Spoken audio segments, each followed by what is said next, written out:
People who are on the committee really have their work cut out for them. I'm going to start with the two players clearly on the merit of what they did on the field alone. There's not even a conversation. I've learned from being in those rooms is that it's the former players I have found who are harder on the steroid guys than the writers. I think Dale Murphy has a real shot. 3 votes out of these 8. Boy, that is a really difficult challenge. The Contemporary Baseball Era Committee meets this Sunday to decide the fate of 8 different baseball greats. Among them, the all-time home run leader Barry Bonds, 7-time Cy Young Award winner Roger Clemens. We know why they're not in the Hall of Fame to this point. But also among the others on that list, Don Mattingly, Fernando Valenzuela, and a cause that is near and dear to my heart, Dale Murphy. Joining me now to help me make sense of this, the ESPN great, the Hall of Famer, friend of the program, friend of Super 70 Sports, the great Tim Kurkjian. Tim, how are you? I'm good, Ricky. People who are on the committee really have their work cut out for them with this 8-man ballot. I've been on these committees 4 different times. They are fascinating. They are as good a privilege as I've ever had covering baseball is being on those committees. And it is emotional being in those rooms. It is difficult. It is fun. And you learn so much. But this ballot is indescribably good. And I have no idea in what direction we're going to go. That's how much talent is on here. Ricky, I can make a pretty compelling case for 7 out of the 8 players. 7. And you're only allowed to vote for 3. So these guys are really up against it trying to vote on this ballot.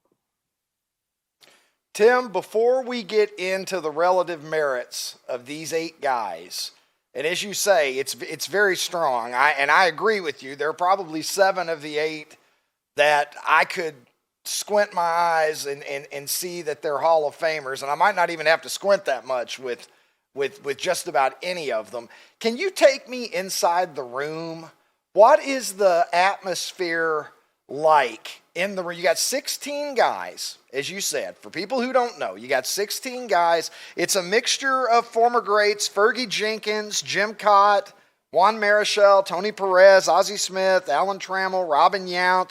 You've also got Jason Stark in there. You've also got Artie Moreno in there, right? There's a mix.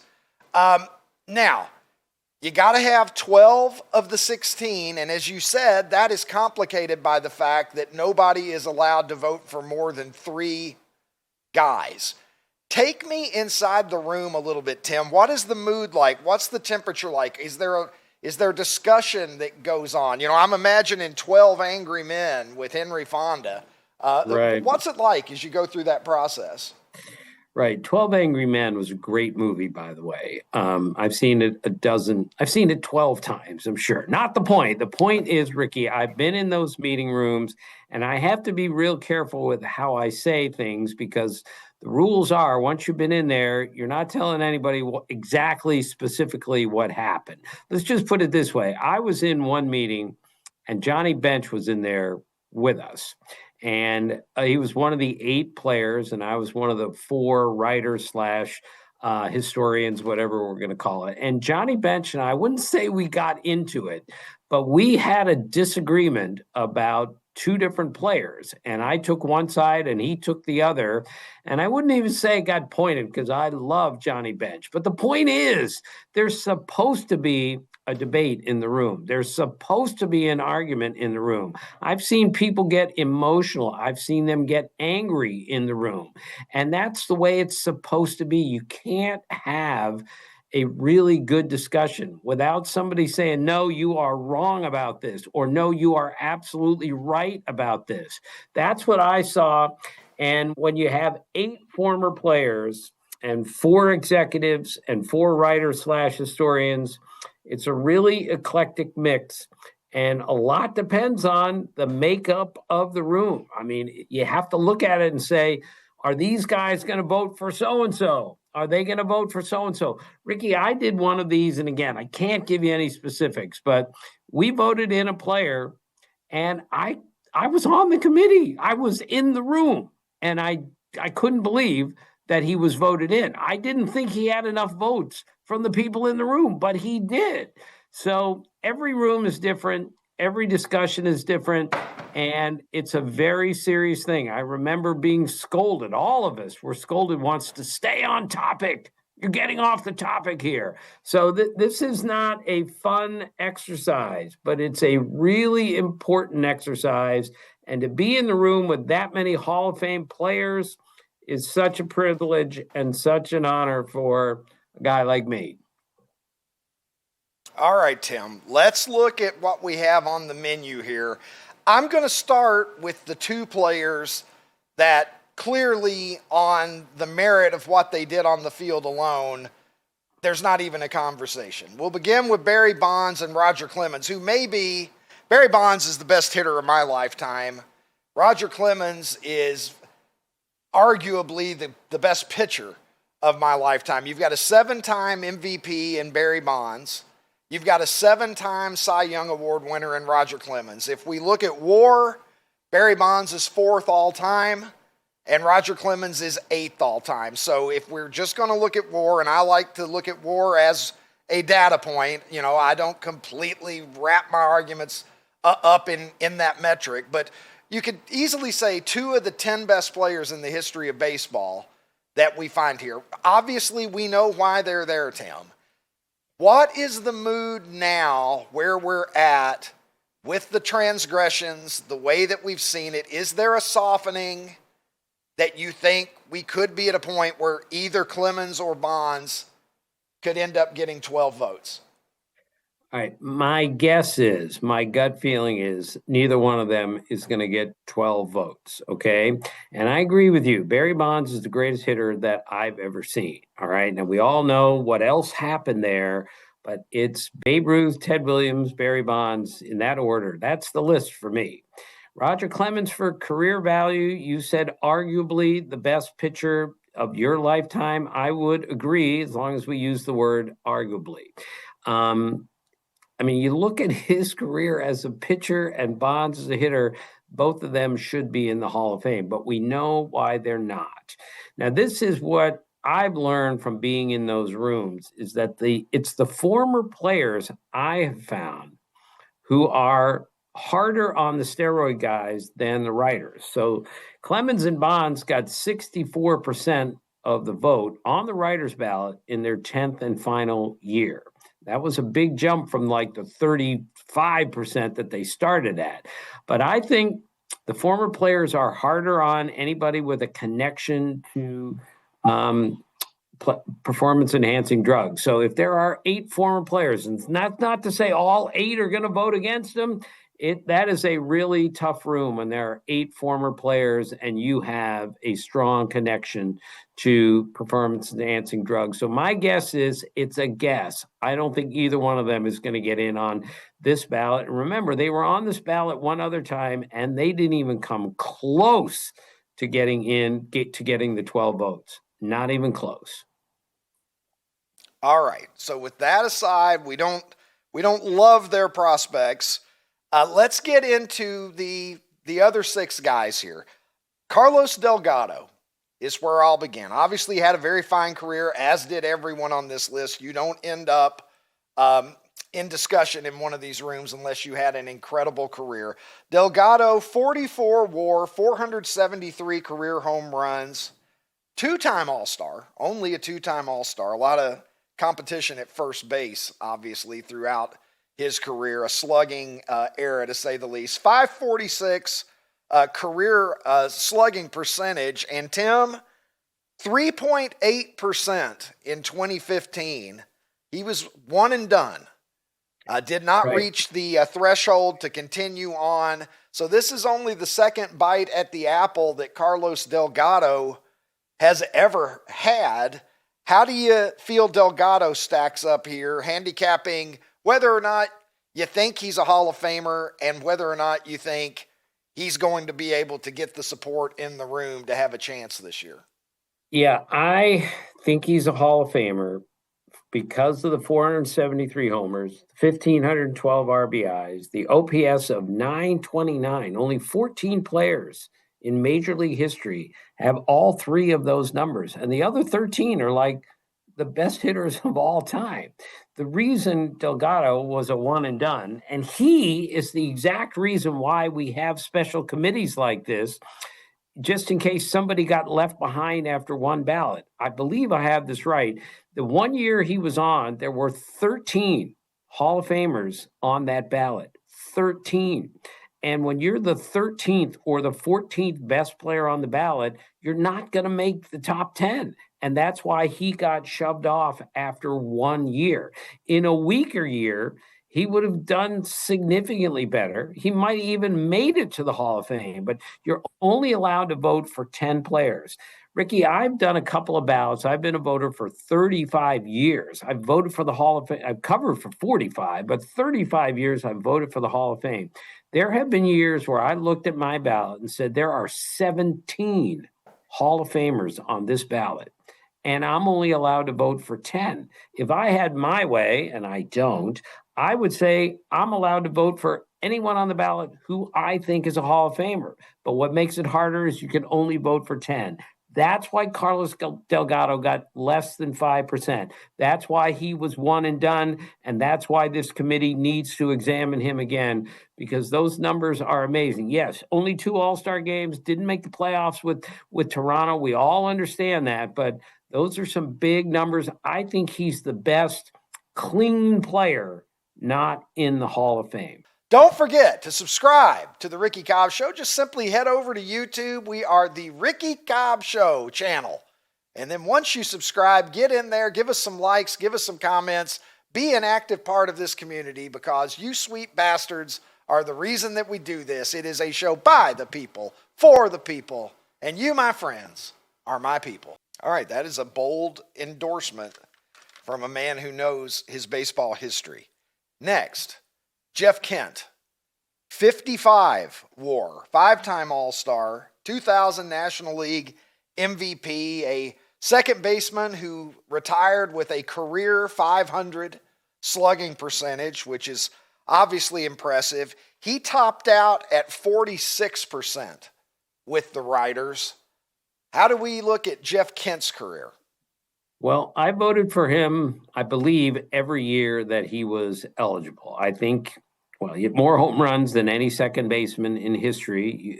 500 slugging percentage for a second baseman is pretty amazing. MVP, as you said, better defensive player than people think. And I'm surprised he didn't get more support.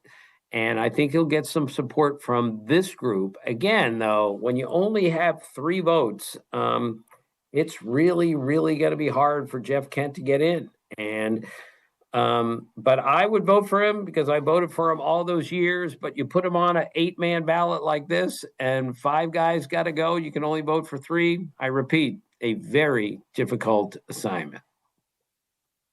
And you've got me thinking about this, Tim. Is 3, that feels very restrictive. What do you think it is? Should it be limited to 4 or 5? Should there not be a limit? How do you look at that? Yeah, I think there has to be a limit because we don't want 14 guys going into the Hall of Fame, which is possible if 7 of them got in on this ballot, because you can vote for as many people as you want, and 7 on, which is not going to happen this year. Not the point. The point is you got to make sure that we don't have 10 guys going in, because then Hall of Fame Sunday lasts 7 hours, and that's not what the Hall of Fame or anyone else is looking for. I think 3 is restrictive. When I voted the 4 times on these special committees, we got 4 votes, and we had more players than 8 normally. I think we had 12 a couple of years. But since they cut it to 8, they said, well, if we're cutting it to 8, you only get 3 votes. Again, I ask you, Ricky, and anybody else to take a look at these 8 guys and figure out which 3 you're going to vote for. In order. It's really, really hard to do. And I think they should go back to 4 because it's so difficult. It's hard to do 4. 3 is even harder. Yeah, absolutely. All right, the next guy is one that I know I would vote for, Gary Sheffield. 60 career WAR as we go through his resume, 509 career homers, 9-time All-Star, 1992 National League batting champion, more career walks than strikeouts, over 300 more walks drawn than strikeouts during his career, despite being a member of the 500 home run club. He topped out in 2024 at just under 64%, Tim. How are we feeling about Gary Sheffield? Well, I voted for him almost every time he was on the ballot. I think there was a year where there were 10 guys better than him, so I didn't vote for him. But I have been voting for Gary Sheffield for years for the exact reasons that you said. 509 homers and a 907 OPS. Look, I love Willie McCovey. He should have been a first ballot Hall of Famer. That's a higher OPS than Willie McCovey. I think what hurt Sheffield beyond his connection to performance enhancing drugs, which he has said publicly, I would have never done that if I knew what was going on, or he didn't know he took the wrong thing. You can believe him or not. He also played for so many different teams. It's hard to identify him with one team. Like, oh yeah, he was the best hitter on the Braves or the Yankees or the Tigers or the Padres or Dodgers. I mean, played for so many teams. It's hard to keep track of him. But I repeat, I voted for him almost every year he was on the ballot. Therefore, I think he's a Hall of Famer. But again, this is a tough place to get 3 votes. My guess is he's not getting in on this ballot. Just a guess. Download Prize Picks, play a $5 lineup, and you will get $50 in free lineups. It is that simple. Use my code Ricky, play a $5 lineup, and you are going to get $50 in free lineups. And let me tell you something. You got options here. A couple of things I like. You get in the Prize Picks app. There's no BS. Right away, you understand it. It's intuitive. It's easy to get going. You will feel like you are a pro within the app within just a few minutes. And then you got options. Maybe you like the flex play. It gives you the opportunity to miss, but still convert and cash in. Or if you're feeling really bold, as I sometimes am, you can do the power play, which requires you to get everything in your lineup right. But, oh, the payouts are very lovely when you do that. And I'm going to tell you this. I love to be right. You love to be right. We're making decisions everywhere all over this holiday season. What gifts are we going to buy? What are we going to put on the table at Thanksgiving dinner? Which football game am I going to watch while I'm eating that meal? But at Prize Picks, not only can you make good decisions, but you can profit from those decisions because on Prize Picks, it's always good to be right. All right, so now we make it. We got 3 guys left here, and these are all guys who are predominantly associated with the 1980s. Don Mattingly, 42 career WAR, 1985 American League MVP, a guy who was a career 307 hitter, 9-time Gold Glove Award winner, and a guy, a batting champion as well, 1984 in the American League. I don't know if we're considering everything. He was also the National League Manager of the Year during the COVID season. This is his 4th look from a committee since his days on the ballot. He peaked at 28% with the writers his first year, hovered around 10 to 12%. For most of those 15 years that he remained on the ballot, wrapped up with 9% by his 15th and final year. He's a Lou Gehrig Award winner as well. Obviously, a guy who is fondly remembered as the face of the New York Yankees during that period of time between the Reggie Jackson era and the Derek Jeter era. Does Donnie Baseball have a chance this year to maybe finally get the call? Yes, he certainly has a chance, as do 6 others on this ballot for me. From 84 through 89, I think you can make a case he was the best player in baseball for a 6-year period. That's a pretty long time. And the rest of his career was pretty good too. But as we know, Ricky, he got hurt. He hurt his back. and he was never the same player again. In fact, in 1985, this is the character of Don Mattingly, and character should play into this. He's playing for the Yankees in 85. He goes to his manager, Buck Showalter, and says, "You got to get me out of the number 4 spot in the order. I'm not good enough to hit cleanup for the Yankees anymore." I mean, that's a discussion that the manager has to have with the star player. Instead, Mattingly brought it up to Buck and said, "You got to get me out of the cleanup spot." And then at the end of that season, he said, "You got to go get another first baseman to play for the Yankees because I'm not good enough to play first base for the Yankees anymore," mostly because he was injured with that back. So they went and got Tino Martinez, and then they started winning World Series. That's who Don Mattingly is. And when it comes to defense, after Keith Hernandez, he's the best defensive first baseman I've ever seen. And as far as character, teammate, promoting the game, doing everything you can possibly do correctly, he's the answer to so many questions. Ricky, I want to say 87, last day of the season. I'm covering the Orioles. We're in New York. It's a rainy Sunday morning. And he's out hitting before the game. Last day of the season. He's hitting in the rain at 9 o'clock in the morning. There's nothing to be won that day. They're not going to the playoffs, and he's not going to win a batting title. I went to him afterwards and said, "What was that all about?" He goes, "Oh, had some terrible swings yesterday, Saturday, the last Saturday of the season. I could not go home with that on my mind. I had to get it straightened out." That's how dedicated he was to his craft, but he's going to get hurt because he never played in a World Series, and his back cut him from having more productive years at a very offensive-oriented position, first base. Yeah, 34 years old, his final season in the big leagues. Okay, super sky point to Fernando Valenzuela, God rest his soul, who we lost not that long ago. 41 WAR, 173 and 153. I know we're in an era now where pitcher records don't really matter to us anymore. The game has changed so much. 1981 obviously came onto the scene. He's the only player to win the Cy Young Award, Rookie of the Year, and World Series all in the same season. And, what a career he had. But it's interesting when you look at it, Tim, as you well know, pretty much 85% of his career value came by the time that he was 27 years old. I was looking at his stats earlier, Tim, and I think only 5 or 6 of that 41 career WAR occurred from his age 27 season forward. Of course, he threw 250 plus innings,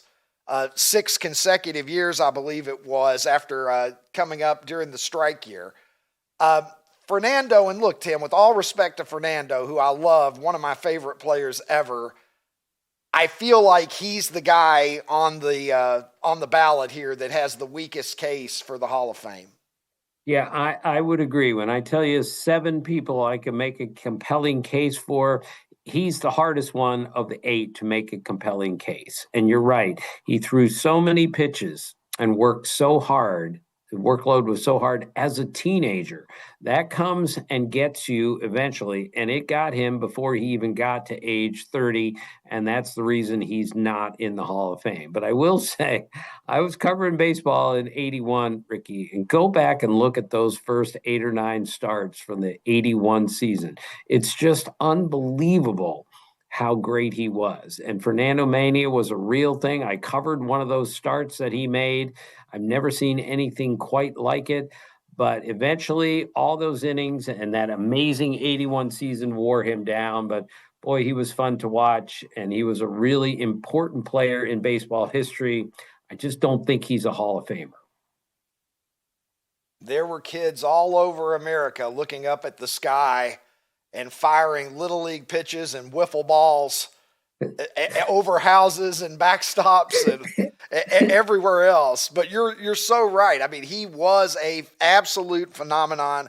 I turned 10 years old that summer, and I remember, like so many of us, just being captivated by Fernando Mania. All right, Tim, we come now to the main event for me. And I'm not saying he's the most deserving on the ballot necessarily, but he's a guy that is near and dear to my heart. He's been on this show. He's been on my old podcast. He's been a Super 70 sports follower for going on a decade now. I remember how proud I was. I was at a White Sox game the night I got a notification, Dale Murphy is now following you. And I thought it was Dale Murphy, the dentist from Wyoming or something. But no, it turned out to be the Dale Murphy.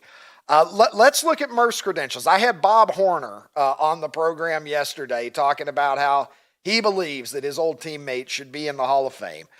Here's the case. 46 career WAR, 7-time All-Star, 5 Gold Gloves, back-to-back MVP awards in 82 and 83, second in the 80s in home runs behind only Mike Schmidt, and second in the 1980s in extra base hits, as I understand it at least, behind Dwight Evans, which is a conversation for you and I to have on another day, perhaps, about Dewey Evans.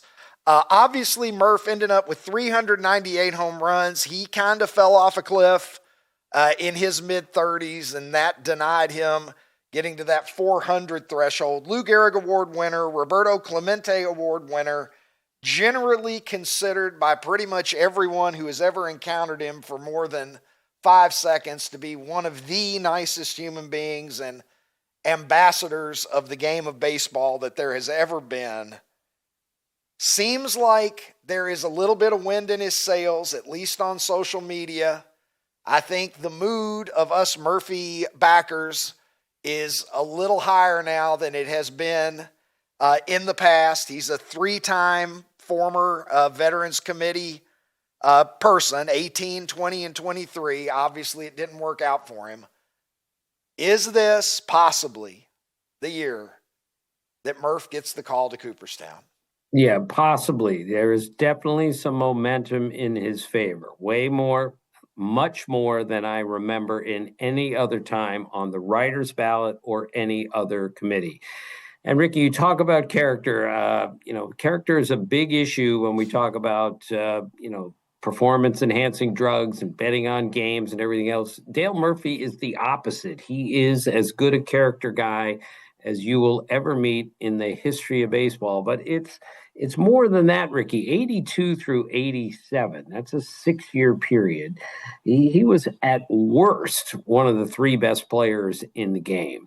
And when you look at his entire career, when you look at the home runs, the RBIs, the stolen bases, and the Gold Gloves, he's one of 8 players that can match all 4 of those numbers. 8. One of them, of course, is Willie Mays, Ken Griffey Jr., another. So when you look at the breadth of his career with defense, with speed, with power, it's hard to not see him as a Hall of Famer. And what I think we make a mistake with, Ricky, these days is we use our value system today and evaluate people who played a long time ago, like 40 years ago. For instance, when Dale Murphy played 40 years ago, his goal was not to lead the league in walks and have an on-base percentage over 400. His job was to drive in runs. His job was to go get that pitch 6 inches off the outside part of the plate and rifle a 2-run double down the right field line. That was his job, to do that, not to run up the numbers that we run up today.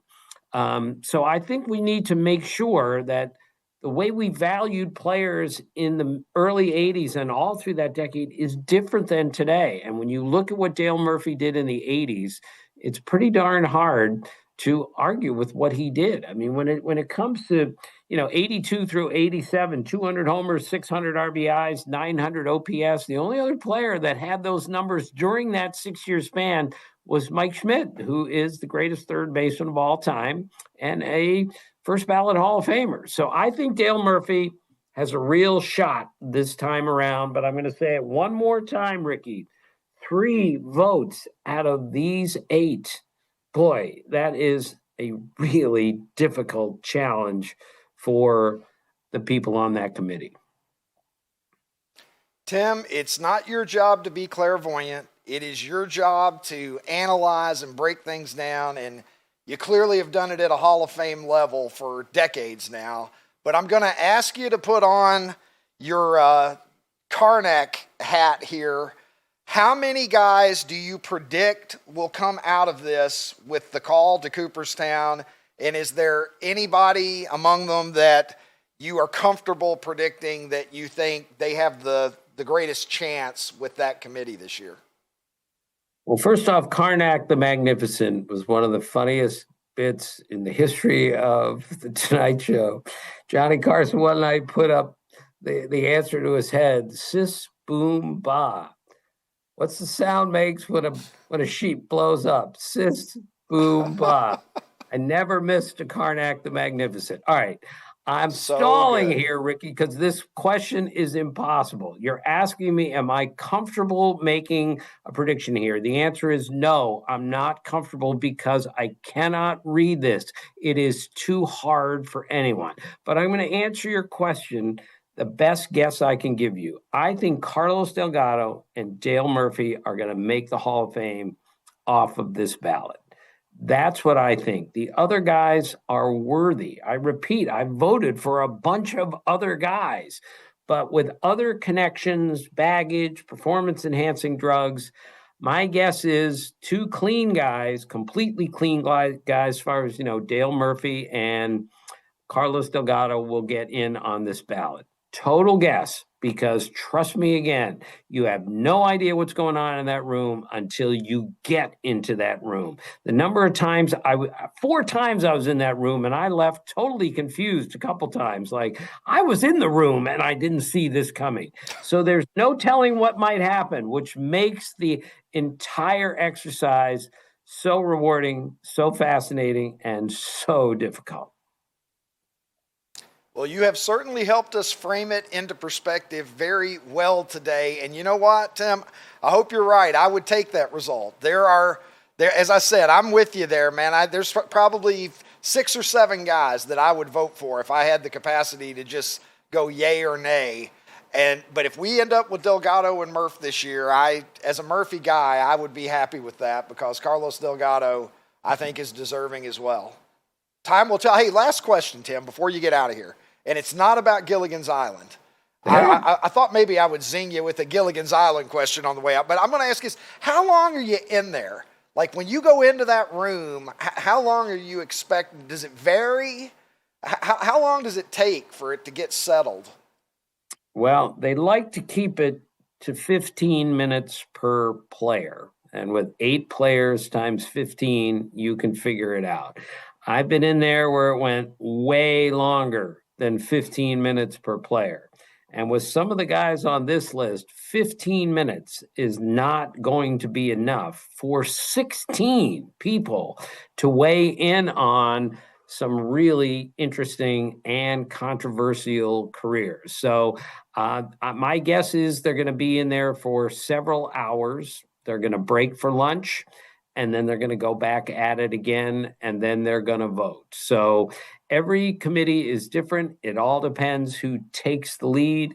And I've been in them where I thought, okay, I know how this is going to go, and I couldn't have been more wrong. And other times I went in there and said, I have no idea what's going to happen here. And it turned out in a way that I was satisfied with. So it's very tricky, but it's a long, arduous process. But what a thrill it is to be in a room with some of the guys I've been in with, Johnny Bench included, and thinking I was on the same committee with the greatest catcher of all time. Pretty darn cool for me. The eyes of the baseball world will be on this on Sunday. Tim Kurkjian, always a pleasure to have you on the program, my friend. There it is. Is this a great game or what? There it is. You and your son, Jeff. Outstanding podcast. I would encourage all of my viewers to check it out because as with everything that Tim does, it is insightful and smart, and you're going to enjoy yourself. Tim, thank you as always. Thank you, Ricky. It was a pleasure being on with you, and I can't wait for the results on Sunday night.